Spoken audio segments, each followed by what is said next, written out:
Bon, bien, bonsoir tout le monde. Merci d'être présent malgré la température. Je vous trouve très valeureux d'avoir bravé pour venir assister à la séance de ce soir. Donc, on va retirer certains points qui sont à l'ordre du jour. On retire le point 9.1 et le point 9.4. Et on va ajouter le point 7.2.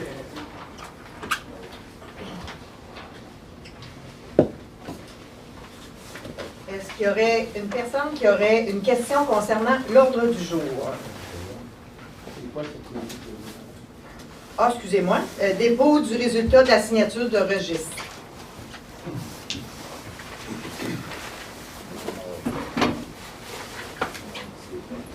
Donc, ça prendrait un proposeur pour l'adoption de l'ordre du jour. J'en fais la proposition. Proposé par M. Drolet, appuyé par M. Laplaine. Suivi des périodes de questions des assemblées précédentes. Donc, dans le dossier du transport en commun, je vais céder la parole à Mme Henderson, qui est responsable du dossier. Alors, en réponse aux questions d'un citoyen le mois dernier concernant les montants réclamés par le CIT, alors, je peux donner les montants exacts. Alors, par rapport aux années 2013 et 2014, le CIT nous réclame 250 012 $. De ce montant, pour 2013, nous contestons 128 585 et pour 2014, nous contestons 69 757. Il nous réclame aussi 2015 au montant de 148 213. De ce montant, nous contestons 60 858 et 12. On nous réclame également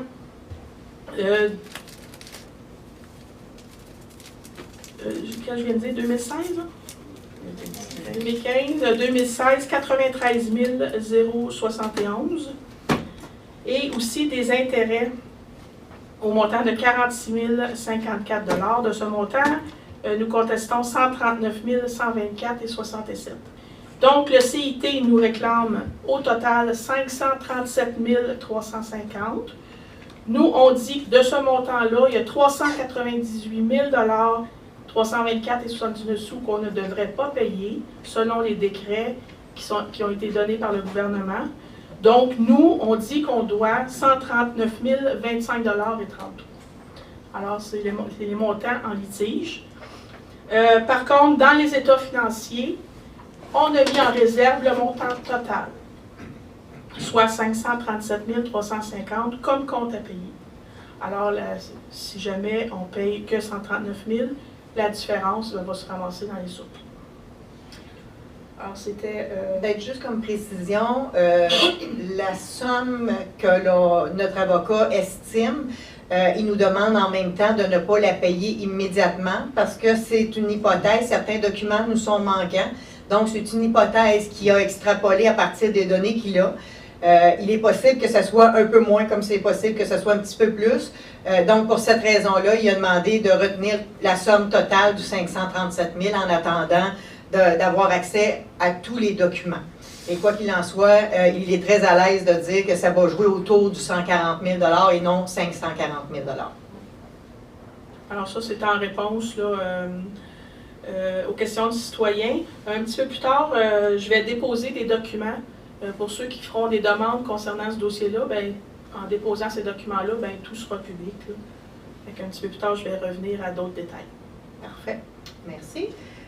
Maintenant, il y a eu une séance spéciale le 21 février et une le 28 février dernier. Donc, s'il y en a qui sont intéressés à voir l'ordre du jour parce qu'ils étaient absents, je les ai ici sur le coin de mon bureau. Ensuite, il y a eu la semaine passée l'adoption d'une résolution pour appuyer 10 de nos pompiers qui vont faire le défi gratte-ciel. Nous avons un jeune de Mercier, qui c'est Benjamin, de 4 ans, qui souffre de dystrophie musculaire. Et il a un rêve, c'est d'être pompier. Donc, les 10 pompiers vont réaliser le défi gratte-ciel avec le jeune en le mettant dans une civière ou dans une chaise. Et ils vont monter les escaliers de la Tour de la Bourse à Montréal. C'est le 2 ou le 3 juin, là, je ne me souviens pas exactement, le 2 juin. Et pour ce faire, il y a des frais d'inscription de 50 $ par pompier. Donc, le conseil de ville a pris à même son budget discrétionnaire le 500 $ pour payer les inscriptions. Et moi, personnellement, j'ai fait un don de 400 $ pour encourager, parce que, évidemment, c'est une levée de fonds en même temps. Et chaque pompier, en s'inscrivant, s'engage à ramasser 100 $ chacun. Donc, moi, j'ai donné un don personnel de 400 $. Fait que j'invite les gens. Ils devaient être ici ce soir. Je suis engagé auprès de M. François Lauzon pour 200 $ pour OK, parfait, merci. Donc, les pompiers devaient être ici ce soir pour faire la collecte s'il y en a qui voulaient faire des dons, mais à cause de la température, ils ne peuvent pas être ici. Donc, s'il y en a qui sont intéressés, je vous inviterai peut-être à aller voir M. Maître Ferland ou M. Chalifou, puis on va transmettre les sous aux bonnes personnes. Voilà, donc ça fait le tour des séances précédentes. Maintenant, on va procéder à l'adoption des procès-verbaux, le 5.1, M. Simon. Oui, donc que ce conseil adopte les procès-verbaux de la séance ordinaire du 14 février 2017 et des séances extraordinaires du 21 et 28 février et du 17 mars 2017. Donc, proposé par M. Simon, appuyé par Mme Henderson. Le 7.1, Mme Henderson. C'est un mandat de représentation de Maître Jocelyn Rancourt dans le dossier 760-17-004611-177, résolu que ce conseil mandate Maître Jocelyn Rancourt afin d'être procureur de la Ville dans le dossier que je viens de mentionner de la Cour supérieure. J'en fais la proposition. Proposé par Mme Henderson, appuyé par J'appuie. Monsieur Laplaine. Le 7.2, c'est le dépôt du résultat de la signature du registre qui s'est passé aujourd'hui. Maître Ferland. Alors, je dépose devant ce conseil le certificat du greffier relatif à la procédure d'enregistrement concernant le règlement autorisant un emprunt de 785 000 $ pour l'acquisition de certains biens prévus au programme triennal d'immobilisation. Parfait. Et le résultat est? 23 signatures. 23 signatures. Merci. Donc, le 8.1, Monsieur Laplaine. Donc, c'est une précision. Considérant la résolution numéro 2017-02-45 concernant l'octroi d'un contrat à la société C3F pour l'installation d'un réseau de fibre optique adopté lors de la séance ordinaire du 14 février 2017, considérant qu'il y a lieu de préciser la source de financement de la dite dépense, en conséquence, est résolu que la dépense relative au contrat d'installation du réseau de fibre optique octroyé à la société C3F par la résolution numéro 2017-02-45 soit financée via les surplus budgétaires accumulés et que les coûts d'entretien soient financés par le budget. J'en fais la proposition. Proposé par M. Laplaine, appuyé par J'appuie. M. Simon. Le 8.2, M. Leroy. C'est un dépôt. C'est un avis de motion. Un avis de motion, c'est un règlement déterminant le rayon de protection entre les sources d'eau potable et des opérations visant l'exploration et l'exploitation d'hydrocarbures sur le territoire de la ville de Mercier. Je, Stéphane Leroy, conseiller municipal, donne un avis de motion qu'un règlement déterminant le rayon de protection entre les sources d'eau potable et les opérations visant l'exploration et l'exploitation d'hydrocarbures sur le territoire de la ville de Mercier sera adopté lors d'une séance ultérieure. Un avis de motion. L'avis de motion est donné par M. Roy. Le 8.3, M. Drolet. Donc, c'est une résolution concernant l'octroi aux services professionnels sur la planification et l'implantation des infrastructures technologiques. Donc, en conséquence, est résolu que la dépense relative au contrat de service professionnel de la planification et l'implantation des infrastructures technologiques de la société Cossiar Inc., de par la résolution numéro 2017-02-41, soit financée par le fonds de roulement sur une période de 5 ans. J'en fais la proposition. Proposé par M. Drolet, appuyé par J'appuie. M. Laplaine. Le 8.4, M. Drolet. Donc, considérant que selon les lettres patentes de l'OMH de Mercier, 3 membres du CA doivent être nommés par le conseil de ville. Considérant que Mme Sauvé, M. Roy et M. Laplaine sont les 3 membres mandatés par le conseil pour signer au CA de l'OMH. Considérant que ces mandats sont échus, considérant qu'il y a lieu de reconduire les 10 mandats pour une durée de 3 ans, en conséquence, il est résolu que ce conseil reconduise les mandats de Mme Sauvé, M. Roy et M. Laplaine à titre des membres du CA de l'OMH jusqu'à l'avènement de la nouvelle gouvernance.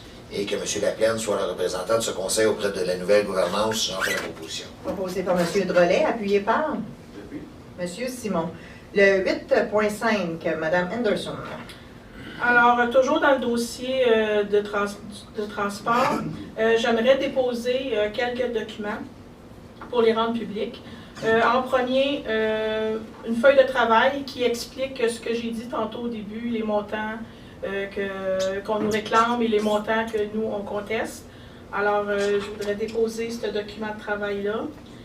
J'aimerais déposer également une lettre de notre procureur qui a été envoyée au CIT. En fait, ce que ça dit, je pourrais vous en lire juste un petit bout. Excusez, j'ai un petit peu la voix éraillée. Parmi les informations demandées au CIT, nous vous demandons de nous indiquer l'imputation des revenus par corridor pour les années 2013 et 2014. Parce que vous savez, en gros, ce qu'on conteste, c'est qu'on pense, bien, c'est pas qu'on pense, c'est on est sûr que les revenus ne sont pas appliqués selon les corridors. Ils sont plus appliqués de façon générale. Alors, le maître en cours demande l'imputation des revenus par corridor pour les années 2013 et 2014, de même que l'imputation des dépenses pour ces mêmes corridors, le tout afin de pouvoir calculer les quotes-parts conformément à la sentence arbitrale. Par votre courriel du 18 août dernier, vous nous indiquez ne pas vouloir nous fournir ces informations, ce qui nous permet donc pas d'obtenir toutes les informations nécessaires pour calculer de façon précise les quotes-parts applicables pour ces années. Alors, dans cette lettre, on mentionne aussi que Ville-Mercier est donc disposé à participer à une séance de négociation afin de convenir des détails de la réclamation, séance à laquelle le sous-signé participera à titre de conseiller juridique de Ville-Mercier. Et advenant que votre organisation ne désire pas faire une telle séance de négociation, Ville-Mercier demeure aussi disposé à participer à une séance de médiation présidée par un médiateur indépendant qui pourra être nommé suite à l'accord des parties. Alors, j'aimerais déposer cette lettre. Cette lettre-là est de quelle date, Mme? Elle est datée du 15 septembre 2016. Merci.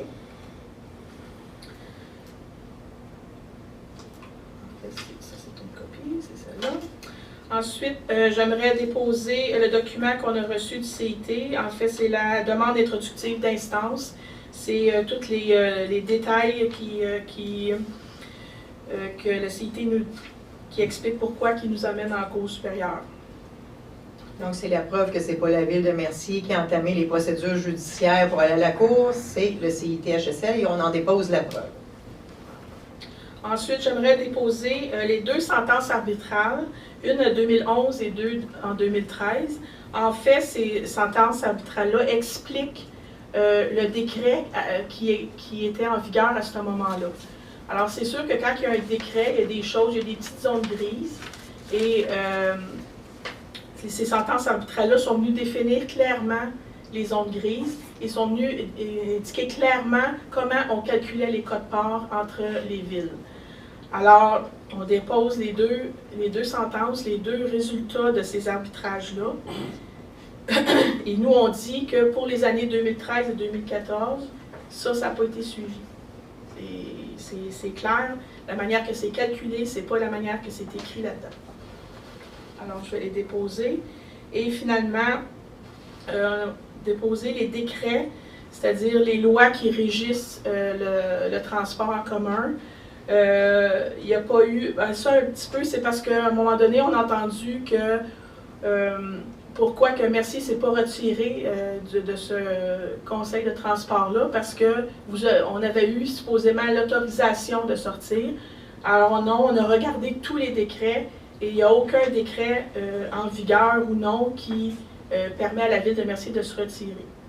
Alors c'était pas... J'oublie un détail, mais... Bien, c'est ça. En fait, pour faire partie d'un CIT, ça prend un décret. Pour qu'une municipalité fasse partie d'un CIT, et ça prend aussi un décret ministériel pour se retirer. Et quand le mois passé, quelqu'un disait que la Ville de Mercier, à l'époque, avait reçu l'autorisation du ministère de se retirer, ou du gouvernement du Québec, c'est totalement faux, puisque les décrets le prouvent. Il n'y a aucun décret qui autorisait la Ville de Mercier de se retirer du CIT. Et de plus, on a des courriels de maître en cours qui viennent confirmer le tout. Oui. Ici. Si je pourrais vous lire, on a ici un courriel. À ma demande de la semaine passée. Qui est daté, c'est ça, de la semaine passée. Ça dit qu'en 2013 et début 2014, nous avions eu des échanges avec les représentants du ministère du Transport du Québec, mais nous ne retraçons aucun courriel ou lettre de leur part qui confirmerait leur accord à la demande de retrait de la ville du CIT. Alors, on a ces courriels-là aussi. Alors, je fais les dépôts de tous ces documents-là pour que ça soit public. Parfait, merci. Une petite précision, vous demandez, Mme Anderson, quand est-ce qu'on a reçu la requête pour la Cour supérieure? La requête pour la Cour supérieure est datée. Nous l'avons reçu à la ville de Mercier le lendemain de l'Assemblée publique où un citoyen dans la salle savait qu'on allait être amené à la Cour supérieure et nous, on ne le savait pas encore. Je pense que votre micro ne fonctionne pas, hein? Je pense pas. Eh bien, peut-être quand vous allez parler, M. Simon, juste prendre celui de M. Drolet pour... Donc, le dépôt est fait par Mme Anderson. Ensuite, le 8.6, M. Laplaine. C'est un appui par résolution à la Société canadienne du cancer, considérant qu'en 2017, plus de 50 000 Québécois recevront un diagnostic de cancer et que cette annonce représentera un choc important qui se répercutera sur toutes les sphères de leur vie. Considérant que le cancer, c'est 200 maladies et que la Société canadienne du cancer, grâce à des centaines de milliers de Québécois, donateurs et bénévoles, lutte contre tous les cancers, de plus fréquents aux plus rares. Considérant que nous ne pouvons prévenir environ la moitié de tous les cancers en adoptant un mode de vie sain et des politiques qui protègent le public.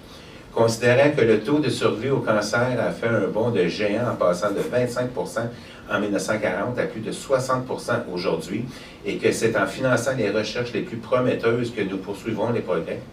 Considérant que la Société canadienne du cancer est l'organisme qui aide le plus de personnes touchées par le cancer avec des services accessibles partout au Québec qui soutiennent les personnes atteintes de la maladie, les informent et améliorent leur qualité de vie. Considérant que le mois d'avril est le mois de la jonquille et qu'il est porteur d'espoir et que la Société canadienne du cancer encourage les Québécois à poser un geste significatif pour les personnes touchées par le cancer et à lutter contre tous les cancers. Donc, en conséquence, il est résolu que ce Conseil décrète le mois d'avril comme étant le mois de la jonquille et que ce Conseil encourage la population à accorder généreusement son appui à la cause de la Société canadienne du cancer. J'en fais la proposition. Proposé par M. Laplaine, appuyé par J'appuie. M. Roy. Le 8.7, M. Roy. C'est une autorisation pour le monsieur Jean-Louis Bouchard pour du bois-mort se trouvant sur le lot 11-552. Considérant la demande écrite de monsieur Jean-Louis Bouchard afin d'être autorisé à ramasser les arbres morts ou tombés dans le petit bois sur la rue Bourdon aux abords du parc Mercier, considérant qu'il s'agit du lot 11-552, lequel est propriété de la ville de Mercier, en conséquence, il est résolu que cette autorisation n'est valide que pour les arbres gisant au sol, que cette autorisation ne permet pas l'abattage d'arbres, même morts, que cette autorisation soit valide du 1er mai 2017 au 31 octobre 2017, que la Ville se dégage de toute responsabilité relative aux événements pouvant découler de cette autorisation. Je propose, Mme la mairesse. Proposé par M. Roy, appuyé par J'appuie. M. Drolet. Le 8.8, Mme Anderson. C'est une demande d'arbitrage. Alors, considérant le litige entre la Ville et le CIT du Haut-Saint-Laurent, ci-après le CIT-HSL, concernant la détermination des quotes-parts payables par la Ville au CIT-HSL pour les années 2013 à 2017, considérant l'offre de la Ville adressée au CIT les 15 septembre 2016, le 4 novembre 2016, le 25 novembre 2016 et le 21 février 2017, de soumettre ce litige à la médiation afin qu'une entente négociée intervienne entre les parties et ce, dans les meilleurs délais. Considérant qu'en réponse à ces propositions de médiation, le CIT-HSL a plutôt choisi d'instituer une procédure judiciaire contre la Ville devant la Cour supérieure du district de Beauharnois. Considérant que la Ville désire toujours régler ce litige de façon rapide et efficace, tout en diminuant, pour tous les partis, les coûts inhérents à un processus judiciaire. Considérant le refus du CIT-HSL de procéder à une médiation, la Ville considère approprié de suggérer que le différend opposant la Ville et le CIT-HSL soit soumis à un arbitrage, comme ce fut le cas en 2012 et que l'arbitre qui a alors entendu les parties en 2012, soit Maître Francis Gervais, agisse de nouveau comme arbitre dans le différend opposant la Ville et le CIT-HSL. Considérant qu'il est de l'intérêt de toutes les municipalités formant le CIT-HSL d'obtenir une décision rapide de ce différend, considérant notamment la dissolution du CIT-HSL qui doit intervenir au printemps 2017.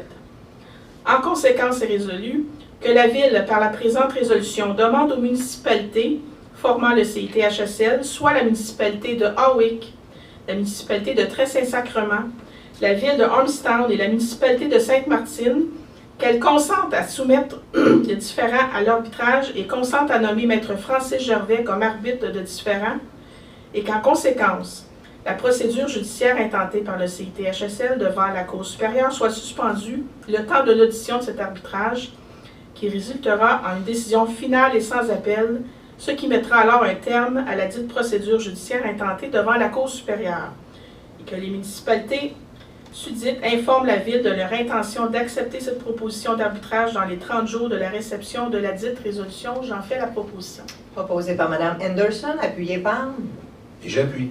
Monsieur Laplaine. Donc, c'est vraiment, on s'adresse aux municipalités et non pas au CIT-HSL. On va peut-être avoir un meilleur résultat. Donc, le 8.9, Monsieur Laplaine. C'est une autorisation. Considérant la demande du 7 février 2017 transmise par M. Mathieu Beauvais, président du comité de soutien du corps de cadets 2972 de Mercier, relative à un permis de sollicitation pour la collecte de consignes afin de financer leur activité.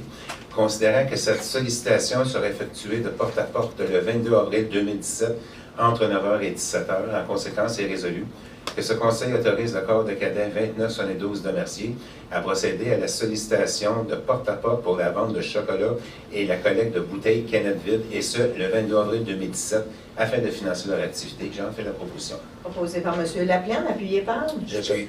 M. Drolet. Le 8.10, M. Drolet. Donc, c'est une banque d'heures pour la fourniture de services en informatique. Considérant que le Conseil a procédé le 22 novembre 2016 à l'octroi d'un contrat pour l'acquisition d'une banque d'heures pour services professionnels en support informatique suite à une demande de soumission par voie d'invitation écrite. Considérant que la banque de 300 heures acquises vient à échéance, considérant que ce contrat peut être renouvelé 3 fois à la discrétion de la Ville de Mercier. Donc, en conséquence, est résolu que ce Conseil renouvelle le contrat pour une banque de 300 heures de services professionnels en support informatique à la société Cossiard au montant de 15 424, taxes incluses. J'en fais la proposition. Proposé par M. Drolet, appuyé par J'appuie. Mme Henderson. Le 9.2, M. Laplaine. Donc, c'est une création de poste de journalier. Considérant la nouvelle convention collective intervenue entre la Ville et ses employés col bleu et col blanc, considérant la lettre d'intention numéro 16-03 attachée à la dite convention, considérant que par cette lettre, la Ville de Mercier s'engage notamment à créer un poste de journalier entretien à temps partiel. Donc, en conséquence, il est résolu qu'il soit procédé à la création du poste de journalier entretien à temps partiel, que l'horaire de travail pour ce poste soit du vendredi au dimanche, que le salaire pour ce poste soit celui de journalier classe 6, que M. Jonathan Girard soit nommé à ce poste et que M. Girard reçoive le salaire de journalier entretien classe 6 de façon rétroactive au dépôt du grief visant sa nomination à titre permanent. J'en fais la proposition. Proposé par M. Laplaine, appuyé par J'appuie. M. Simon. Le 9.3, M. Drolet. Donc, c'est la modification au poste de journalier chauffeur. Considérant que par cette lettre, la Ville de Mercier s'engage notamment à modifier le poste de journalier chauffeur horaire de soir en poste de journalier entretien, qu'il soit procédé à la modification du poste de journalier chauffeur afin qu'il devienne un poste de journalier entretien, que l'horaire de travail pour ce poste soit celui de col bleu de soir tel que prévu à l'article 15.01b de la Convention collective, et que le salaire soit celui de journalier classe 6. J'en fais la proposition. Proposé par M. Drolet, appuyé par J'appuie. Mme Henderson. En fait, ce qu'on est en train de faire là, on recrée les postes qui avaient été occupés par des gens qui ont pris leur retraite. En attendant la négociation de la convention collective, ces postes-là ont été abolis et durant la négociation, on s'est entendu qu'on les recréait. Donc, c'est ce qu'on est en train de faire ce soir et on a modifié un poste pour que maintenant l'entretien ménager qui est fait à l'interne, ben là, on a ajusté le poste en fonction de la réalité qu'on a aujourd'hui.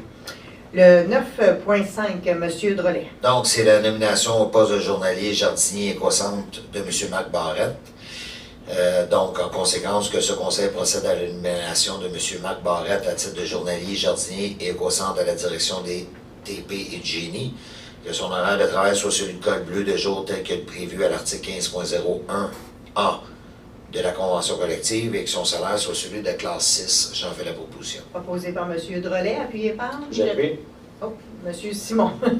Le 9.6, excusez, Mme Anderson. Alors, c'est pour la permanence de M. Lombard. Alors, le 28 juin 2016, il y a eu une nomination de M. Lombard au poste de technicien en génie civil. M. Lombard répond parfaitement aux attentes du poste et de l'organisation. Alors, en conséquence résolue, que ce conseil accorde la permanence à M. Jean-Marc Lombard au poste de technicien en génie civil, que cette permanence soit effective en date du 8 février 2017 et que ses conditions de travail soient celles prévues à la Convention collective, section locale 3153. J'en fais la proposition. Proposé par Mme Anderson, appuyé par? J'appuie. M. Drolet.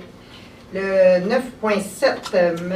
Laplaine. C'est une permanence. Considérant la nomination le 12 juillet 2016 de Mme Annie Ullmann au poste de directrice des communications et technologies de l'information, considérant que cette nomination est effective à compter du 22 août 2016, considérant que selon la politique administrative du personnel cadre, un employé est en probation pour une période de 6 mois de service continu à compter de la date de son embauche, considérant qu'une évaluation d'appréciation de la contribution pour Mme Ullmann a été faite par M. René Chalifou, considérant que Mme Ullmann répond parfaitement aux attentes du poste et de l'organisation, considérant les recommandations de la Direction générale et de la Direction des ressources humaines, en conséquence, est résolu que ce conseil accorde la permanence à Mme Annie Ullmann au poste de directrice des communications et des technologies de l'information et que cette permanence soit effective en date du 22 février 2017. J'en fais la proposition. Proposé par M. Laplaine, appuyé par? J'appuie. M. Drolet. Donc, Mme Félicitations. Ullmann, félicitations. Mme Ullmann. Merci d'être avec nous. Le 9.8, M. Simon. Donc, c'est la création de postes pour le corps de police. Donc, que ce conseil, sous la recommandation de la Direction générale, la Direction des ressources humaines et la Direction du service de police, procède à la création des postes permanents énumérés ci-dessous. Il y a 8 postes de policiers patrouilleurs, 4 postes de sergent de relève, 2 postes de sergent détective, 1 poste d'agent enquête, collision et circulation, 1 poste d'agent technicien identité judiciaire, et 1 poste d'agent socio-communautaire. Que le traitement et les conditions de travail de ces postes soient établis ultérieurement par règlement de ce conseil. Que ce conseil demande à la Direction des ressources humaines de procéder à un affichage dès que possible. J'en fais la proposition. Proposé par M. Simon, appuyé par? J'appuie. M. Drolet. 9.9, M. Roy. Création de poste journalier menuisier et nomination de Sylvain Lapierre. Considérant la nouvelle convention collective intervenue entre la Ville et ses employés col bleu et col blanc. Considérant l'aide d'entente numéro 16-03 attachée à la dite convention. Considérant que par cette lettre, la Ville de Mercier s'engage notamment à créer un poste de journalier entretien à temps partiel. En conséquence, il est résolu que ce conseil procède à la nomination de M. Marc Barrette à titre de journalier jardinier et éco-centre à la direction des travaux publics et génie. Que son horaire de travail soit celui de col bleu de jour, tel que prévu à l'article 15.01 de la Convention collective. Que son salaire soit celui de la classe 6. Que ce conseil procède à la nomination de M. Sylvain Lapierre à ce poste.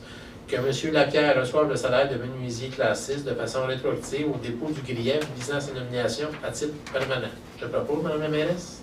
Proposé par M. Roy, appuyé par? J'appuie. M. Drolet. Donc, le 10.1, M. Simon.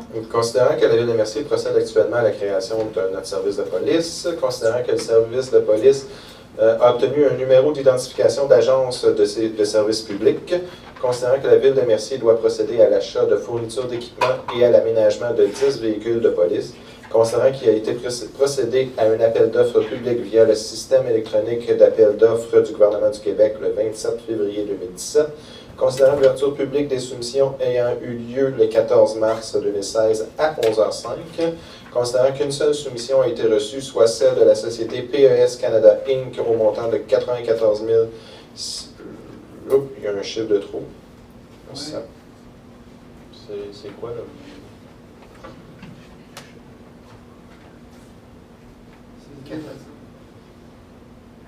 94 245. 94 245 et 43, incluant les taxes.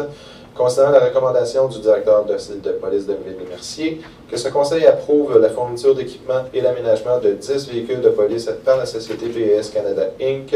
au montant de 94 624 et 43 taxes incluses. Que cette dépense soit financée via le règlement d'emprunt 2016-938.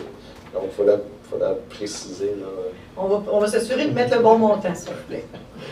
J'en fais la proposition. Proposé par M. Simon, appuyé par Et j'appuie. M. Laplaine. Parce que notre emprunt, ça passe élevé. Oui, c'est ça. Le 11.1, Mme Anderson. Est-ce que, est-ce qu'on peut se prendre une note, puis le mois prochain, juste se repréciser comme il faut le bon chiffre? Oui, absolument. Parce que, je donne la responsabilité à M. Simon de s'assurer de ça. C'est vraiment, on parle de quelques dizaines, quelques centaines de dollars, mais juste préciser le bon chiffre, s'il vous plaît. Parfait, bonne idée. Merci. Mme Anderson. Alors, c'est pour les dépenses en immobilisation de l'Agence métropolitaine de transport, soit l'AMT. Alors, considérant qu'à cet égard, pour l'année 2017, l'AMT nous réclame à la Ville de Mercier un montant de 132 975 payable en 2 versements égaux de 61 835, soit un paiement le 31 mai 2017 et un autre le 31 août 2017. Conséquence résolue que ce Conseil autorise une dépense afin de procéder au paiement selon les échéances, soit un versement de 66 487,50 le 31 mai et un autre le 66 487,50 le 31 août à l'Agence métropolitaine de transport, que cette dépense soit imputée au poste budgétaire 02-310-00-959 relatif au transport en commun, qu'une réclamation soit transmise au Conseil intermunicipal de transport du Haut-Saint-Laurent afin d'en requérir le remboursement et que ce montant soit déduit de toute quote-part due au Conseil intermunicipal de transport du Haut-Saint-Laurent afin d'opérer compensation. Alors, à chaque année, on paye, c'est Mercier qui paye l'AMT et c'est le CIT qui nous rembourse cette charge-là et est distribué selon les quote-parts à toutes les municipalités. Alors, j'en fais la proposition. Proposé par Mme Anderson, appuyé par J'appuie. M. Simon. Le 11.2, Mme Anderson. Petite précision. L'argent qu'on envoie à l'AMT va être retransféré à la nouvelle gouvernance en temps et lieu à partir du 1er juin, c'est ça? Ça a été validé par Mme la directrice des finances. Le 11.2, Mme Anderson. C'est l'approbation des comptes à payer du mois de février. Alors, au courant du mois de février, il y a eu des montants payés ou à payer de 1 543 783 sous. Conséquence résolue que ce Conseil approuve la liste des comptes à payer du mois de février 2017 et autorise la directrice Finances et Trésorerie à effectuer les paiements requis. J'en fais la proposition. Proposé par Mme Anderson, appuyé par M. Drolet. Le 11.3, Mme Anderson, une chance, vous avez mal à la gorge, hein? Oui.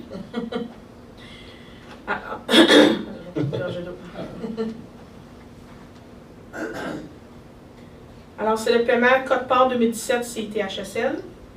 Considérant la facture reçue le 28 février 2017, concernant la facturation pour la quote-part 2017 pour les 5 premiers mois du Conseil intermunicipal de transport du Haut-Saint-Laurent pour un montant de base de 480 413,55. Considérant que le calcul des quote-parts en fonction du décret en vigueur au 1er mars 2015 pour les 5 municipalités membres représente un montant de 300 519,66 pour la Ville de Mercier. Considérant la recommandation de Maître Jocelyn Rancourt suggérant de payer en fonction de la population, selon le décret, et de fournir au CIT-HSL la base de calcul de la Ville avec le paiement de la quote-part. Considérant qu'en utilisant cette formule, la quote-part à payer pour la Ville de Mercier représente un montant de 261 397,61 pour les 5 mois de l'année 2017. Considérant que les sommes versées par la Ville de Mercier à l'AMT pour le financement des immobilisations opèrent compensation sur les quote-parts à payer au CIT, considérant le montant de 55 406,25 pour les 5 mois d'opération que la Ville de Mercier devra assumer pour l'Agence métropolitaine de transport, considérant ainsi le solde à payer de 205 991,36.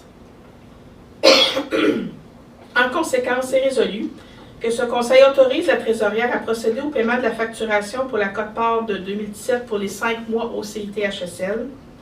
Que le montant de la quote-part payée soit de 205 991,36 $, montant calculé en fonction de la base de calcul au prorata de la population de chacune des municipalités membres selon le nouveau décret 2015. Que cette dépense soit imputée au poste budgétaire 02-370-00-959 relatif au transport en commun et que la base de calcul soit fournie au CIT-HSL. J'en fais la proposition. Proposé par Mme Anderson, appuyé par J'appuie. M. Laplaine. Faut-vous me la relire, s'il vous plaît? Le 11.4, M. Drolet. Donc, c'est des dépenses en immobilisation 2016, considérant que des dépenses en immobilisation ont été réalisées en 2016, considérant qu'il est opportun de préciser le mode de financement relatif à ces dépenses, donc que les dépenses en immobilisation soient financées telles que mentionnées au tableau annexé à la présente résolution, pour en faire partie intégrante, j'en fais la proposition. Proposé par M. Drolet, appuyé par J'appuie. Mme Anderson. Le 13.1, M. Roy. Un remerciement pour M. Mario Primo pour son implication au comité consultatif d'urbanisme. Considérant que de 2013 à 2017, M. Mario Primo a été activement impliqué au sein du comité consultatif d'urbanisme. Considérant que M. Primo se retirera de ce comité à compter du 30 avril 2017, en conséquence, il est résolu que ce conseil remercie M. Mario Primo pour sa participation active au sein du comité consultatif d'urbanisme pendant toutes ces années. Je propose, Mme la mairesse. Proposé par M. Roy, appuyé par J'appuie. M. Drolet. 13.2, M. Simon. Donc là, c'est la nomination au CCU. Donc, considérant le retrait de M. Mario Primo du CCU à compter du 30 avril 2017, considérant que ce poste devra être comblé, considérant que M. Normand Richard, citoyen, a manifesté son intérêt à s'impliquer auprès de ce comité. En conséquence, c'est résolu que ce conseil procède à la nomination de M. Normand Richard à titre de membre du comité consultatif d'urbanisme et que cette nomination soit effective à compter du 1er mai 2017. J'en fais la proposition. Proposé par M. Simon, appuyé par J'appuie. M. Drolet. 13.3, M. Simon. Donc, c'est le dépôt du procès-verbal du CCU du 25 janvier 2017. Donc, je, Louis Simon, conseiller municipal, dépose le procès-verbal de la séance du CCU tenue le 25 janvier 2017. Fait, déposé par M. Simon. Le 13.4 au 13.13. 13.13, M. Drolet. Donc, dans le fond, j'en fais la proposition, c'est toutes les demandes de PIA. Je vais les faire en rafale. Les lots 10, 63, 10, 88, c'était pour des nouveaux matériaux de revêtement pour le projet Square Mercier. Ensuite de ça, c'était au 66 rue Omer Daigneault. C'était le modèle Sterling plutôt que le modèle Liberté. Ensuite de ça, pour la rue Omer Daigneault, c'est le modèle Callaway. Ensuite de ça, pour le modèle la rue Omer Daigneault, ça va être le type Liberté. Ensuite de ça, que le conseil accorde pour le 151 chemin Grande Ligne la construction d'une habitation unifamiliale isolée à garage intégré ainsi qu'un garage détaché du bâtiment en cours latéral gauche. Que, concernant le PIIA Bouvard-Jean-Baptiste visant la construction de 2 habitations multifamiliales de 8 logements et de 16 logements qui seront disposés sur 3 étages, à la condition que le règlement 2009-858-35 entre en vigueur. Concernant le 1049 Bouvard-Jean-Baptiste, qui est le poste de police, une nouvelle enseigne à poser au bâtiment principal sans condition.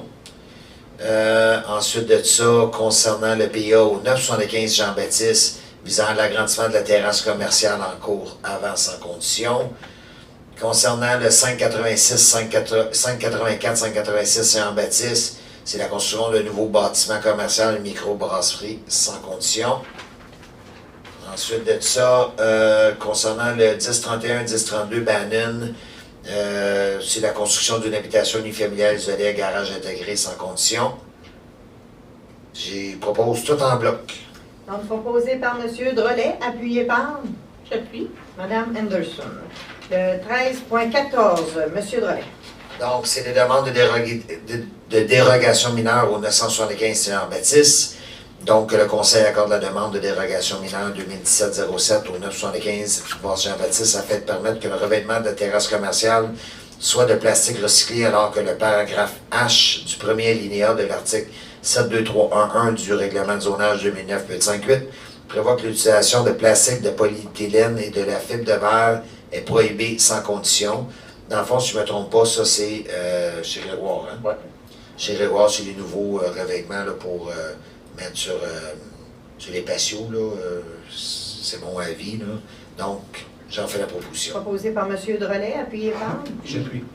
M. Laplaine. Le 13.15, Donc, M. Drolet. que le Conseil accorde la demande de dérogation mineure 2017-08 au 786 Jean-Baptiste afin de permettre que l'espace de stationnement ne soit pas aménagé de telle sorte que les véhicules puissent y entrer et sortir en marche avant et que les cases de stationnement ne permettent pas des manœuvres de stationnement à l'intérieur du terrain tel que prévu au paragraphe F du premier alinéa de l'article 541 du règlement de zonage 2009-858 et permettre que l'espace de stationnement ne soit pas situé à plus de 1,5 m de la ligne d'emprise de rue tel que prévu à l'article 741 du règlement de zonage 2009-858 et permettre qu'il n'y ait pas d'aire d'isolement entre l'espace de stationnement et la ligne avant du terrain alors que le paragraphe A du premier alinéa de l'article 7463 du règlement de zonage 2009-858 en prévoit une sans condition.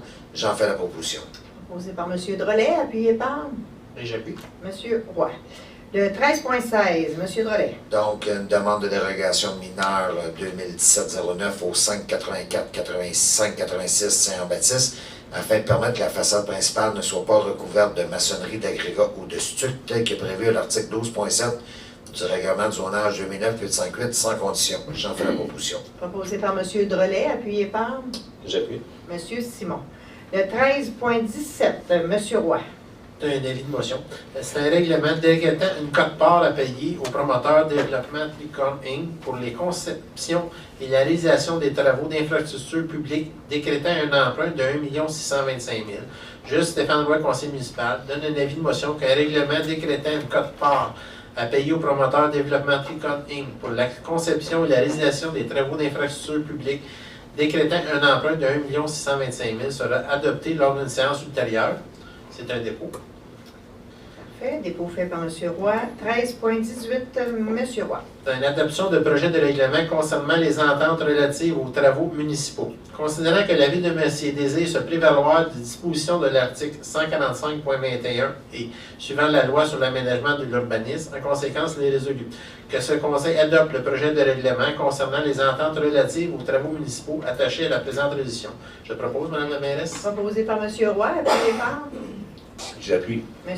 Laplaine. Une petite précision pour la 1317, c'est un règlement d'emprunt, mais ça va être une taxe de secteur. C'est pour les nouveaux résidents, les constructions de nouvelles résidences qui est sur le Tricom. Ça va être, la taxe, ça va être relié aux utilisateurs là, qui sont sur les terrains. C'est une taxe de secteur. Merci. 14.1, M. Laplaine. C'est une demande d'aide financière. Considérant la demande d'appui financier reçue par la Direction Loisirs, Culture et Vie communautaire le 29 février dernier par la troupe de théâtre Les Sans Noms de Mercier afin de financer leur pièce Sacré Canaille, une comédie de Charles Istas qui se tiendra le 28 et 29 avril, ainsi que les 5 et 6 mai prochains au centre communautaire Roger Touka. Considérant que la demande d'appui financier est sous forme d'achat de publicité dans le programme de l'événement, dont les coûts sont les suivants. Page complète, 200 $ devrait être accompagnée du mot de la mairesse avant le 24 mars. Demi-page, 100 $, 4 professionnels grand format, 50 $ et 4 professionnels petit format, 25 $. Donc, en conséquence, il est résolu que ce conseil accorde, sous la recommandation de la directrice Loisirs, Culture et Vie communautaire, accorde à la troupe de théâtre Les Sans Noms une aide financière à l'ordre de 200 $ pour l'achat d'une publicité dans le programme d'événements de format page complète pour l'édition 2017 et que la dépense soit imputée au poste 02-110-00-970. J'en fais la proposition. Proposé par M. Laplaine, appuyé par J'appuie. M. Drolet. 14.2, Monsieur Laplaine. C'est une autre demande d'aide financière. Donc, considérant l'organisation de la guignolée sur le territoire de la ville de Mercier par la Société Saint-Vincent-de-Paul afin d'amasser des denrées non périssables et des fonds pour les familles à faible revenu, considérant la demande adressée à la direction Loisirs, Culture et Vie communautaire par les personnes responsables du projet afin de soutenir leur action pour la cause pour l'année 2017. Donc, en conséquence, il est résolu que ce conseil octroie une aide financière de l'ordre de 2 500 $ à la Société Saint-Vincent-de-Paul et que cette dépense soit imputée au poste budgétaire 02-110-000-970. J'en fais la proposition. Proposé par M. Laplaine, appuyé par J'appuie. M. Drolet. 14.3, M. Laplaine. C'est une demande d'aide financière. Donc, considérant la demande d'aide financière reçue par la Direction Loisirs, Culture et Vie communautaire de la part du Comité des résidents du manoir Le Bel-Âge, Office municipal d'habitation, considérant que l'organisme souhaite une contribution de la Ville de Mercier afin de planifier, organiser et offrir diverses activités destinées aux résidents. Donc, en conséquence, il est résolu que ce conseil octroie une aide financière de l'ordre de 500 $ au Comité des résidents du manoir Le Bel-Âge, Office municipal d'habitation, et que cette dépense soit imputée au poste 02-110-00-970. J'en fais la proposition. Proposé par M. Laplaine, appuyé par J'appuie. M. Drolet. 14.4, M. Laplaine. C'est une demande d'aide financière. Donc, considérant la demande d'aide financière reçue à la Direction Loisirs, Culture et Vie communautaire de l'organisme Art et Saveur afin de financer des frais d'opération reliés à l'organisation de leur événement annuel ayant lieu en septembre prochain. En conséquence, il est résolu que ce conseil octroie une aide financière de l'ordre de 15 000 $ à l'organisme Art et Saveur afin de financer une partie des coûts relatifs à son festival qui se tiendra au mois de septembre prochain et que cette dépense soit imputée au poste 02-110-000-970. J'en fais la proposition. Proposé par M. Laplaine, appuyé par J'appuie. M. Simon. 14.5, M. Laplaine. Une demande d'aide financière, donc considérant la demande d'appui financier déposée dans le cadre de la préparation budgétaire 2017 par la Maison des Jeunes de Mercier afin de soutenir financièrement son projet de travailleurs de milieu pour la période du 1er avril 2017 au 31 mars 2018, considérant qu'une partie de la relève en matière de prévention sera effectuée par le futur corps de police de la ville de Mercier, considérant que le processus de création du corps de police est en cours, donc en conséquence, il est résolu que son conseil octroie une aide financière de l'ordre de 3 000 $ afin que la Maison des Jeunes de Mercier offre le service de travailleurs de milieu jusqu'au 31 mars 2017 et que cette dépense soit imputée au poste budgétaire 02-110-00-970. J'en fais la proposition. Juste dire C'est que 31 mars 2018. 2018, c'est inscrit 2017, mais c'est 2018. Donc, j'en fais la proposition avec modification. Parfait. Proposé par M. Laplaine, appuyé par J'appuie. M. Simon. 14.6, M. Laplaine. Donc, c'est un avis de motion. Je, Martin Laplaine, conseiller municipal, donne avis de motion qu'un règlement relatif à la location des plateaux sera adopté à une séance ultérieure. Donc, j'en fais le Dépôt fait par M. Laplaine. Maintenant, on va procéder à la période d'intervention des membres du Conseil. Mme Henderson. Je vais profiter de ce moment-là pour donner un petit détail que j'ai oublié de dire tantôt, qui est quand même important. Dans le montant que je vous ai parlé tantôt du 535 350, il y a un montant là-dedans qui est de 46 054 pour des frais d'intérêt, vu qu'on ne paye pas les montants totaux. J'aimerais juste souligner que dans les documents que j'ai déposés, à la page 18 de l'arbitrage, à ce moment-là, pour les années 2009, 2010 et 2011, le CIT aussi avait chargé des intérêts et on était rendu à un montant de 81 585,69 $. Alors, on peut voir dans la sentence arbitrale qu'à ce moment-là, au moment de la sentence, ces intérêts-là ont été annulés et que les intérêts maintenant couraient à partir de la date de la sentence arbitrale. Alors, je trouve que c'est une information importante qu'il faut savoir.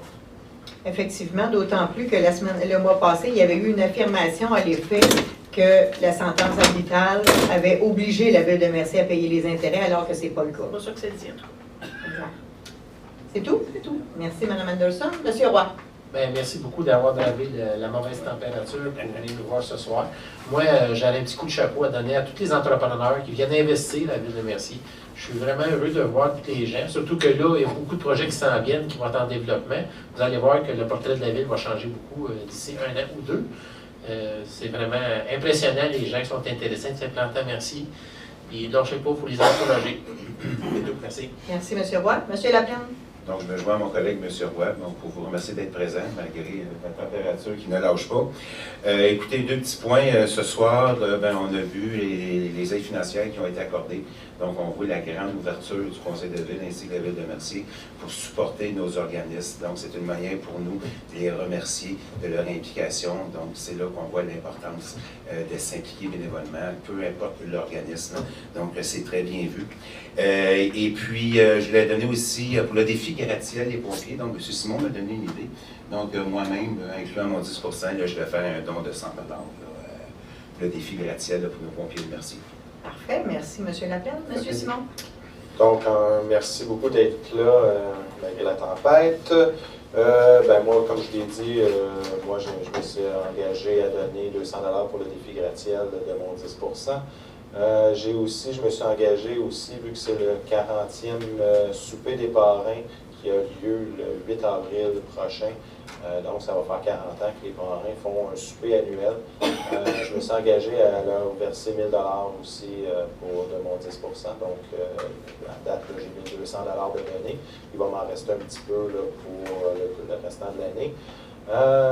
Pour ma part, à part ça, j'avais un autre petit point, mais qui m'a... j'aimerais remercier M. Primo de son implication auprès du CCU. C'est pas facile de faire partie d'un comité qui est le seul comité obligatoire selon la loi. Mais c'est pas toujours facile de prendre des décisions, de faire des recommandations auprès du conseil avec nos goûts et nos... qu'est-ce qu'on projette pour l'avenir de la ville, qu'est-ce qu'on veut voir dans la ville. Donc, c'est pas évident. Merci. C'est pas parce qu'il voulait quitter, c'est parce qu'il déménage. Donc, vu qu'il ne sera plus résident à partir du 1er mai, donc il n'a plus le droit de siéger sur le comité. Donc, c'est pour ça qu'il doit quitter. Mais je souhaite aussi la bienvenue à M. Richard, qui est l'ancien vétérinaire, soit dit en passant, de l'hôpital vétérinaire. Donc, c'est un bon atout pour le conseil aussi. Donc, c'est tout pour moi. Parfait. Merci, M. Simon. M. Drolet. 3 petits points. Je voudrais remercier les gens de la bibliothèque, de Mme Dérigé et puis toute son équipe concernant, il y a eu la semaine passée Mme Sarah-Jeanne Labrosse et M. Funk qui est venu. Ensuite de ça, Funk? Ouais. Deuxièmement, dans la même journée, Mme Michaud et Mme Pitre et Mme Hulman ont été rencontrer Mme Parent, la centenaire.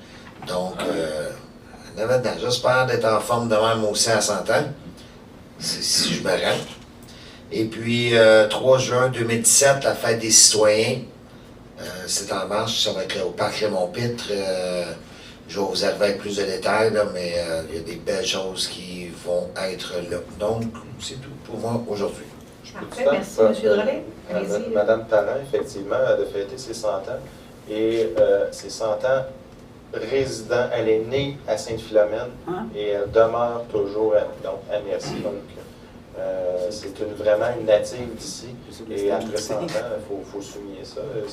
On n'est pas gros à pouvoir le dire. L'expression « on s'entend ». Oui, c'est ça. Ça prend juste M. Drolet pour dire ça. Donc, merci. Pour ma part, même chose, je vous remercie infiniment d'être sorti malgré la température. J'aimerais dire bravo et merci bravo aux nouveaux employés, aux employés qui obtiennent de nouveaux postes. Et merci à Mme Hulman et à M. Lombard pour leur permanence. Pour ça, je les félicite. Merci d'être avec nous. Deuxième élément, le dossier du CIT-HSL, tous les documents que Mme Anderson a mis ici à la disposition des gens ce soir qui voudraient le consulter sont disponibles. Mais ils vont aussi, à partir de demain, quelque part dans la journée de demain, être disponibles sur le site Internet. Il va y avoir un dossier créé dans lequel les dossiers en PDF vont être déposés à cet endroit-là. Fait que qui veut les consulter, ils seront disponibles à partir de demain sur le site Internet de la Ville. Ensuite, évidemment, félicitations à nos 10 pompiers pour le défi gratte-ciel. Ils vont monter 48 étages, 1125 marches avec notre jeune Benjamin. C'est le 2 juin. Donc, je réitère encore, s'il y en a qui veulent leur venir en aide financièrement, ça sera le bienvenu. Ensuite, nous avons fait depuis presque plus d'1 an maintenant, nous sommes dans le processus de faire un plan directeur pour le développement de notre territoire. Le travail est complété. La chaire de recherche a terminé son travail. Nos 3 spécialistes en développement résidentiel, commercial et industriel ont aussi complété. Et le 1er mai prochain, à 19h à la salle du conseil ici, il y aura une présentation faite aux citoyens sur le plan directeur de notre développement. Donc maintenant, nous aurons une vision à long terme sur comment on voit le développement de notre ville pour les prochaines années. Ensuite, évidemment, je veux remercier M. Primo pour son implication au niveau du comité consultatif d'urbanisme. Et je tiens à souligner que même s'il déménage de Mercier, il continue à être bénévole pour nous. Il est encore le président organisateur du Festival d'art et saveurs. Il met beaucoup d'heures à accompagner de plein d'autres personnes, même qui sont dans la salle ici. Et je tiens à les remercier personnellement, tout le comité, mais principalement M. Primo, puisque c'est de lui qu'on parle ce soir. Évidemment, moi aussi, Mme Parent, la centenaire, j'ai été vraiment impressionnée. Elle est en forme physiquement et mentalement, je vous dirais, elle a une mémoire phénoménale. Elle lit à tous les jours. Sa fille va lui chercher des biographies à la bibliothèque à Mercier et elle lit du matin au soir. Donc, vraiment, c'est impressionnant et c'est inspirant, je vous dirais. Ensuite, je vous invite aussi à suivre au courant du mois de mars, il va y avoir l'info Mercier. Il va y avoir beaucoup d'informations dans ce document-là, dont la fête citoyenne du 3 juin prochain. Donc, je vous invite à suivre de très près la publication de cette info Mercier. Ça complète mon intervention. Maintenant, on va procéder à la période de questions. J'invite les gens à se présenter au micro, à nommer son nom. Je veux aussi préciser, je le faisais en début de mandat, j'ai arrêté de le faire, mais suite à la rencontre du mois passé, je vais recommencer à le faire. Donc, je réitère que je n'accepterai aucune attaque personnelle envers un individu, que ce soit envers un citoyen, un fonctionnaire ou un élu. Je réitère aussi que les assemblées sont filmées et disponibles sur le site Internet de la Ville. Et dans ce cas, à titre de respect pour les gens qui sont assis dans la salle, autant que pour les gens qui écoutent les vidéos par la suite, je vais demander à ce que le droit de parole de chacun soit respecté, autant pour les élus que pour le citoyen qui est au micro. Je vais demander aux gens de la salle de s'abstenir de commentaires. Et si jamais la personne qui est au micro ne respecte pas les droits de parole des autres, il y a maintenant un bouton qui a été installé auprès de M. Chalifou et le micro sera fermé le temps que l'élu donne la réponse en question. Si l'Assemblée se termine à minuit, elle se terminera à minuit. Tout le monde va avoir le droit de dire ce qu'il y a à dire, mais dans le respect de tous et chacun, autant les gens qui sont présents que les gens qui vont écouter les vidéos par la suite. Ensuite, les questions doivent m'être adressées à moi, et si c'est une autre personne que moi qui y répond, ce sera à moi à en décider. Voilà. Je vous cède maintenant la parole. Merci. C'est d'ailleurs lors de l'ancien conseil de ville, j'avais demandé que ça se fasse comme ça, parce qu'effectivement, tout le monde va répondre. Il me semble que c'était pas de même, ça peut fonctionner.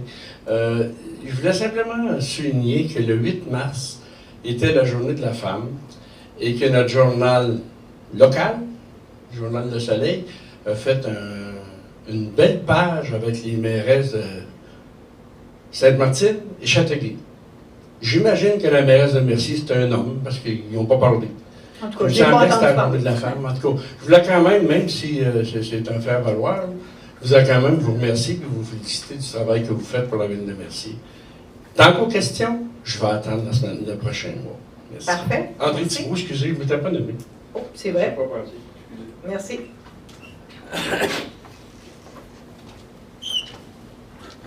Bonsoir. Bonsoir. Bruno Couturier.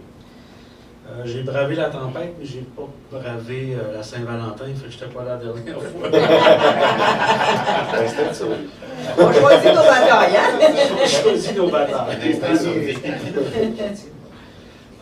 Premièrement, j'ai été sur le site aujourd'hui et il y a une belle mention que si on veut avoir des documents, tout ça, qu'on a juste à s'adresser au greffe. Absolument. Adresse invalide. Oups. C'est le message que j'ai eu. Mon courriel a été bloqué, problème technique, adresse invalide. En fait, Madame Hellman? Ou Annie. En tout cas. Le problème de courriel pendant le jour. Je suis tombé dessus. Vous êtes tombé au Ah. Donc, je vais répéter. Un gars chanceux. Monsieur Fernand va pouvoir vous répondre des courriels rares. Pour le besoin de l'enregistrement, je vais répéter ce que Mme Hillman a dit. On a eu des problèmes avec nos courriels pendant une journée. Vous n'êtes pas chanceux, vous êtes tombé sur cette journée-là, mais là, ça devrait fonctionner. Si jamais ce n'est pas le cas, gênez-vous pas, appelez. On va s'assurer de corriger le tout. Très bien. Communication aux citoyens. Oui. C'est encore probablement Mme Holman qui va être interpellée.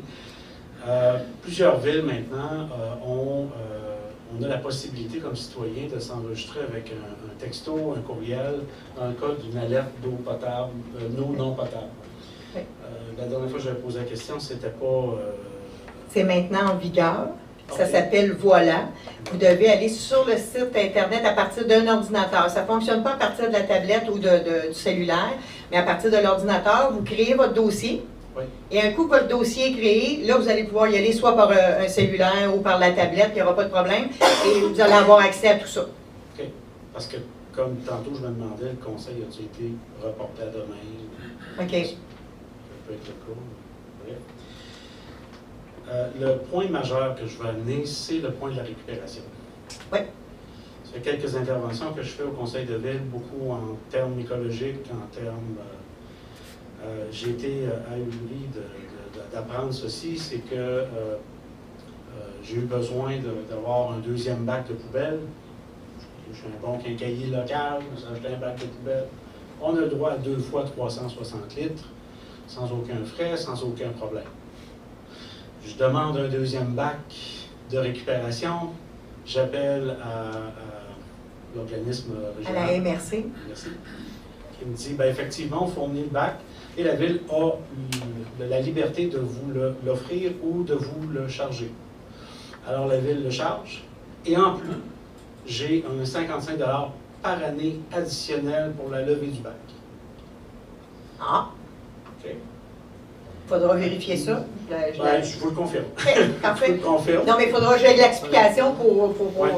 Fait que, on peut avoir plus de poubelles, pour les pas taxer, mais on veut récupérer plus, pour les taxer. Je suis surprise. On va faire cette vérification-là, puis... En fait, c'est les services d'ici qui me l'ont dit, c'était 51 $.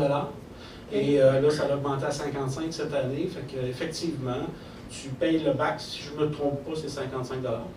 OK. Plus, ou 50 $, peu importe, dans ces prix-là, plus une levée de bac additionnelle de 55 $. OK. Je trouve que c'est à contre-courant de... Absolument, vous avez raison, mais on va faire les vérifications à ce niveau-là, puis le mois prochain, soit que vous revenez, je vous donne la réponse là ou l'explication là, ou sinon, vous me laissez votre numéro de téléphone, puis je vous appelle. C'est bon. 40 jours. Oui. Là, je pars de loin. On est rendu où? Est-ce qu'on est revenu à une gestion de la ville ou on est encore avec le privé? On est en partagé. Je vais laisser M. Chalifou répondre. Pourquoi je pose la question? Ça va peut-être limiter votre intervention. Moi, mes 3 enfants travaillaient au camp de jour. Les échos que j'avais sur la Rive-Sud, c'est que Mercier était vu comme un leader dans le domaine. Et les nouvelles que j'ai, c'est pas du tout comme leader que je les verrais. En passant, j'ai été travailleur social pendant 20 ans et je suis président fondateur de la Maison des jeunes de Mercier. J'ai un intérêt clair pour les jeunes. J'ai entendu des choses que je n'ai pas pu vérifier, que je n'ai pas vérifié. La saison estivale s'en vient, fait que je voulais poser la question. Oui, effectivement, on est retourné encore en gestion partagée avec la Biofirme parce qu'il y avait un contrat d'1 an renouvelable 2 autres années, année par année. L'évaluation qui a été faite par les gens de la direction des loisirs faisant en sorte que, de façon très générale, il y avait un niveau de satisfaction assez élevé des parents qui étaient utilisateurs des services. En début des camps l'an passé, il y a eu une période d'ajustement, clairement, là, où il y avait, même de notre part, là, au niveau de la direction des loisirs, une insatisfaction à certains égards. Ça a été corrigé. Et évidemment, vous parlez de vos enfants qui ont été moniteurs. Encore là, on privilégie tout le temps les jeunes de Mercier en priorité. Et un des avantages, c'est que la formation qui est donnée à chacun des moniteurs, ce qui n'était pas le cas auparavant, maintenant c'est une formation qui est reconnue dans le milieu. par l'association que je me suis des camps de jour, je n'ai pas le nom, le terme exact. Là. Fait qu'il y a beaucoup de valeur ajoutée à cet égard-là. Ce qui ne veut pas dire qu'il n'y a pas amélioration à certains égards à apporter, là, mais l'évaluation qui a été faite par les gens suite aux rencontres avec des parents utilisateurs, c'est que c'était très satisfait. Le ratio moniteur jeune est passé de à... Je ne l'ai pas, mais il n'a pas été changé le ratio. Là-dessus, on est resté. Il y avait certaines façons de faire, qu'il y avait des jeunes qui étaient payés, mais qui n'étaient pas vraiment des moniteurs en soi, là, qui étaient comme un peu en formation. 14, 15 ans. Oui, mais qu'on formait. En fait, comme des stagiaires, on les formait pour les années subséquentes, et ces gens-là n'agissaient pas à titre de moniteur formellement. Et de mémoire, je pense que c'est une quinzaine, je ne sais pas si vous vous souvenez. Là. De mémoire, je pense que c'est une quinzaine qu'on avait. Ça a été enlevé, parce qu'évidemment, c'est la ville qui assumait ces coûts-là, puis il n'y avait pas de valeur ajoutée à ça. Fait que ça, je sais que ça a créé un peu de parce qu'il y avait quand même du travail qu'ils faisaient les jeunes, mais ils ne pouvaient pas signer le plan comme l'architecte peut signer, mais il y avait une aide réelle. Là. Ouais, c'est ça, mais honnêtement, il manque des détails. Je pourrais vous y revenir. Je vais parler avec Mme Desrugers. Mais à cet égard-là, sur le ratio d'encadrement, c'est tout à fait à l'intérieur des normes. Ce que je vous demanderais, si vous êtes en mesure de nous donner un petit peu plus de, peut-être pas là, mais après, un peu plus de détails sur quel type de choses qui vous ont été soulevées, qui étaient problématiques, puis ça nous permettra à nous de l'adresser de façon, soit de vous répondre, ou de l'adresser de façon à ce que ça se corrige si on peut le corriger. Il faudrait que je sois un petit peu plus rigoureux que ce que je fais là. C'est vraiment des oui-dire, puis c'est pour ça que je trouvais important. C'est une période de questions, je suis vraiment arrivé en question et non pas en attaque. Je suis vraiment arrivé. Vous m'expliquez, les stagiaires enlevés, ben oui, ça change le ratio. Là. Mais même s'ils n'étaient pas des moniteurs en titre, moi je pense à ma plus jeune qui est rentrée, elle faisait des choses, là. Elle n'était pas juste là pour regarder ça. Ben, je vais vérifier, comme je vous dis, là, ce qu'on nous a dit, nous, c'est que ces gens-là ne faisaient pas d'encadrement. Donc, à partir du moment qu'ils ne font pas d'encadrement, ça ne change pas le ratio d'encadrement. Ceci étant dit, c'était plus comme de la formation, c'est comme une préparation, puis dans les faits, payer quelqu'un pendant 15 semaines pour le former, ça paraissait un peu comme inéquitable pour les citoyens qui payent dans le fond des gens pour les former. Fait que c'est dans ce sens-là que ça a été fait. Ceci étant dit, il y a peut-être des choses à améliorer, je vais le regarder avec Mme Desrugers. Mais comme je vous dis, je sais que ça a soulevé beaucoup d'éléments problématiques dès le départ. Le changement, évidemment. Il y a aussi le fait que parmi les changements, les gens, comme certains moniteurs et certains responsables étaient reconduits d'année en année sans aucune évaluation. Ce qui entraînait, nous, c'est ce qu'on avait comme portrait qui nous était dit par la direction des loisirs à l'époque. En tout cas, les noms ont été évalués, je peux vous dire. Bon, de toute évidence, il y a des cas où il l'était, mais de toute évidence, il y a des cas où il ne l'était pas. Et quand il y a des gens qui se sont présentés aux entrevues, et qui refusaient, dans le fond. Ils se présentaient en disant « j'ai pas de faire moi, ça fait 2 ans que je fais ça, puis je ne vois pas pourquoi j'arrêterais de le faire. » Alors qu'on ne m'a jamais demandé d'évaluer mes compétences.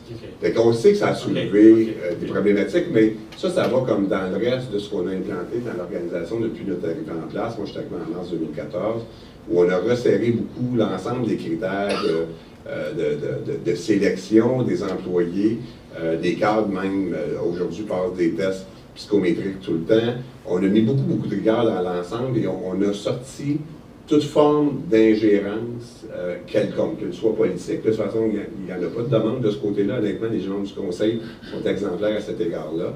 Mais même sur le plan d'administration, moi, je laisse beaucoup des gens de la direction des ressources humaines et de chacune des directions impliquées faire le processus. Ce que je demande, puis ce que je vérifie de temps à autre, c'est que je m'assure que le processus est rigoureux. Mais après ça, dans le processus de sélection, une fois qu'il est appliqué correctement, on choisit les meilleures personnes, toujours en privilégiant les gens de Mercier quand à compétence égale. Là. Fait que dans ce sens-là, ça a soulevé dès le départ beaucoup de problématiques où il y avait des gens qui étaient habitués de se faire reconduire dans leurs fonctions. La très très grande majorité, d'ailleurs, ont été reconduits. Là, mais il est arrivé un certain nombre de cas et ça a été porté à mon attention. On a dû répondre à ces gens-là en disant, ben écoutez, il y a un processus qui s'est effectué, puis en bout de ligne, on a pris des gens les plus compétents. On a épuisé la totalité, dans le fond, des ressources de Mercier, des gens de Mercier. L'article 1 de la Maison des Jeunes, c'est que toute personne bénévole au pays, ne serait-ce que pour une minute auprès des jeunes, doit fournir un certificat de bonne conduite. Ça, à mon égard, c'était l'article 1 et c'était pas du tout négociable. Est-ce qu'on applique la même rigueur au camp de jour? Donc, un parent qui vient offrir du transport, il présente son... Oui, dans tous les cas, et je vous dirais qu'on a élargi ça plus largement que les camps de jour. Ce qu'on s'est aperçu l'an passé suite à une situation, c'est que dans plein de cas où il y avait des bénévoles qui agissaient, entre autres avec des enfants, particulièrement avec des enfants, auxquels c'était pas demandé. Quelqu'un qui venait à la bibliothèque faire la lecture de livres, c'était pas demandé. Et on s'est entendu dans le fond de la direction des loisirs, de façon systématique, dès qu'un bénévole, quel qu'il soit, aussi connu soit-il, fait affaire avec des enfants, il doit avoir ce certificat-là. On s'occupe évidemment de faire les démarches. La police de Châteauguay ne nous chargeait rien. Tout à fait. On s'occupe de faire les démarches nécessaires pour avoir ce certificat-là. J'imagine que la police de Mercier nous charge. C'est clair. Puis juste pour votre information, actuellement, on a des gens qui vont commencer à faire les travaux dans la bâtisse qui va servir de poste de police. Et chaque personne qui va rentrer travailler dans le bâtiment va être enquêtée.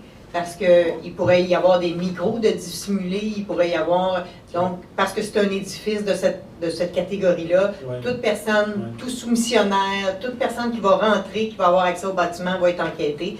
Et effectivement, on a des ententes comme ça, puis ça nous est fait de façon gratuite. Merci.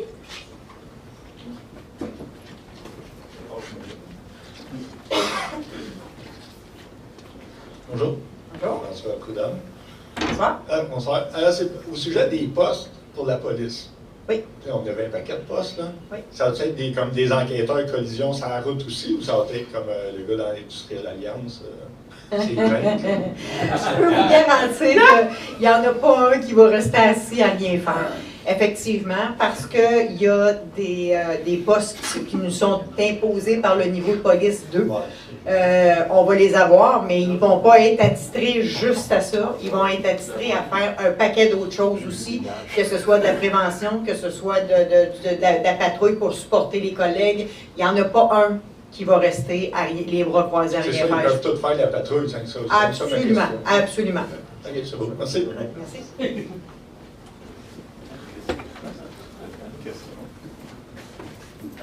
Une question de permis.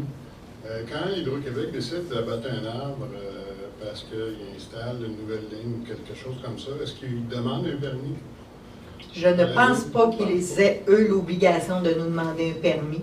Mais ça, je ne suis pas certaine. Fait qu'on va faire la validation, puis on va vous revenir le mois prochain avec l'information. Mais je suis pas mal certain. Qui demandent le permis? Qui n'en demandent pas. Je pense qu'eux autres ont un pouvoir. La loi sur Hydro-Québec leur permet un certain nombre de choses. Ils ont eu un police aujourd'hui. C'est vraisemblable, c'est ça. Il y a eu 3 ou 4 arbres matures de tailler, là, complètement. Sur la rue, pas des faisans, c'est l'autre. Des perdrix, au bout de perdrix. Au coin de Montgrain des perdrix. Moi, je l'ai soulevé la semaine passée, justement, au conseil. C'était des arbres naturels, c'est le bonheur, parce que c'était des arbres de 2-3 pieds de diamètre. Et il me semble qu'ils sont loin des poteaux qui ont été installés pour cette maison-là. Ben, je peux vous dire qu'on est... les gens de la direction de l'urbanisme sont assez sévères dans la question de l'abattage des arbres. En fait, on a des plaintes de citoyens qui voudraient en abattre et ils viennent nous voir en disant bon, la direction de l'urbanisme a refusé d'émettre un permis. Il y a des cas où on fait faire des évaluations. On en a un cas actuellement où on a demandé à une firme de faire l'évaluation de l'arbre parce que les citoyens croyaient que l'arbre était dangereux puis malade et tout. Donc on a eu un rapport. Fait que je serais plutôt surpris que la direction, même si Hydro-Québec devait demander un permis, je serais plutôt surpris que des arbres en santé comme ceux que vous dites Hydro-Québec a obtenu un permis d'abattage. C'est plus un contrat qu'on se retrouve généralement. Ben, il devrait au moins vous notifier, non? Je sais pas. Ça C'est m'étonnerait. Hydro-Québec. Ça m'étonnerait. Mais on va vous revenir avec... Ouais, j'ai quand même vu la question et on va revenir là-dessus. Puis Hydro, ils font dépendage aérien aussi pour faire du déboisement, là, que tu n'as pas le droit de te servir de ça, mais eux autres, ils ont le droit. Fait que, tu sais, c'est Hydro-Québec qui ont le droit juste pour le droit. C'est différent. Est-ce que quelqu'un d'autre a une question? Parfait. Donc, ça prendra un proposeur pour la levée de l'Assemblée. Je la propose. Proposé par M. Drolet, appuyé par Et j'appuie. M. Laperme.